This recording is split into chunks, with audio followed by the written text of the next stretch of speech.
like I was supposed to believe him. "I am not gay," he muttered, voice low, rough, too close to my ear. "I am just curious on how it feels like." The way he said curious made my pulse trip over itself. Slow, careful, hungry. We were alone. His room, door shut, lights low enough to blur the edges of everything. He stood in front of me, chest rising and falling like he was trying to calm himself down, and failing miserably. I leaned back against the mattress, breathing harder than I should have. "If you're not gay," I whispered, "then what are you doing?" He froze, for just a second. Then something dark flickered in his eyes. "Don't make me say it," he grunted. "Why not?" He ran a hand through his hair like he was fighting something inside himself. His jaw flexed. His eyes dragged over me. Slow, frustrated, desperate. "This wasn't supposed to happen," he said. "You know that." "Yeah? Then what are we doing right now?" He stepped closer. One step, then another, until his knees brushed the edge of the bed and I could feel the heat of him rolling over me. He grabbed my ankle, firm, claiming, and pulled me closer without asking. "You keep looking at me like that," he murmured. "Like you want me to do something I shouldn't even be thinking about." "Are you thinking about it?" I asked, breath catching. His expression shifted, raw, unguarded for just a second. Then his voice dropped, deeper than before. "I've been thinking about it all damn day." My heartbeat stuttered.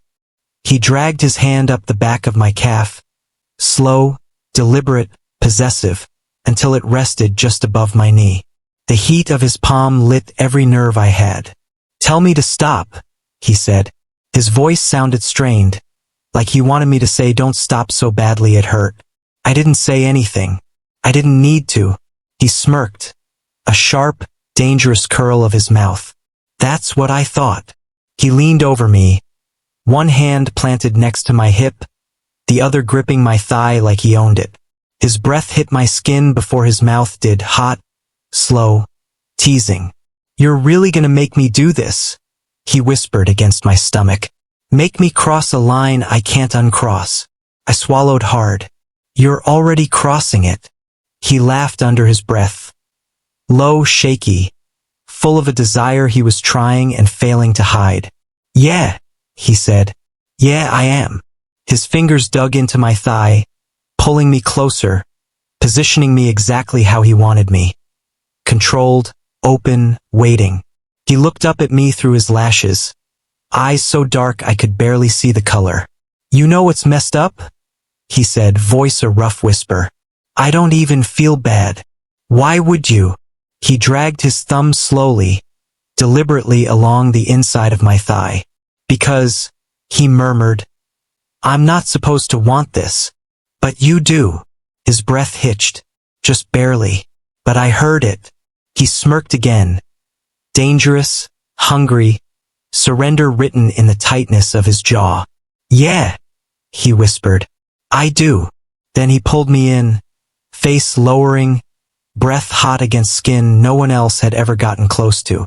His voice burned through me. "Not gay," he murmured, eyes locked on mine.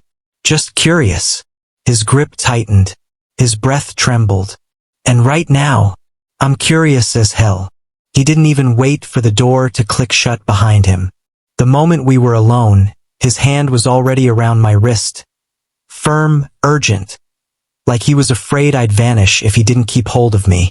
There was something wild in his eyes, something he had been trying, failing, to hold back ever since the parking lot. "Don't look at me like that," he murmured, chest rising too fast, breath warm against my cheek. "Like what?" I asked, though I knew exactly what he meant. Hungry, wanting, like I'd been waiting for him to break. He dragged a hand through his hair, pacing once like he was arguing with himself. I said I wasn't. "I'm not." His voice cracked, and he shut his eyes. "Man, I'm losing my head around you." My heart slammed against my ribs. "So stop pretending." His eyes snapped open at that, dark, blown out, dangerous. One step, two, And then I was against the wall, his body pinning mine lightly, as if he was giving me space to say no, even though his hands were shaking with how badly he wanted to forget that space existed. I told myself it was nothing, he whispered, voice rough. Just curiosity, right? Just messing around. His fingers slipped under my jaw, tilting my chin up. Not gentle, not rough, but possessive in a way that sent heat straight through me. But every time you breathe near me, he leaned in, lips barely brushing mine, just enough to make me tremble. I forget every damn thing I said. I swallowed. Then stopped talking. He exhaled a shaky, desperate laugh. You're gonna be the reason I do something I can't take back. Do it. That broke him. His hands slid to the back of my neck, pulling me closer, forehead pressed to mine like he needed the contact to stay upright. His breath was hot, uneven, spilling across my mouth but not quite kissing me, tormenting both of us. God, you don't know what you do to me, he whispered, voice cracking in a way that made every muscle in my body tighten. His restraint shattered in stages. First his grip, tightening. Then his hips, pressing forward just enough to let me feel the truth he'd been hiding. Then his mouth, finally claiming mine with a slow, hungry drag that made my knees go weak. He groaned, low, involuntary, frustrated, like he was mad at himself for wanting it this much. Like losing control terrified him. Like losing control felt too good to stop. When he pulled back, breathless, pupils blown, he stared at me like he couldn't believe what he'd just done. I'm not gay, he murmured, chest heaving. But damn, I can't stop wanting you. He grabbed my shirt and tugged me with him toward the couch, voice dropping to something deeper, darker. Come here. Command, not a question. Since you like pushing me, he said, eyes sweeping slow over me. Let me show you what happens when I stop holding back.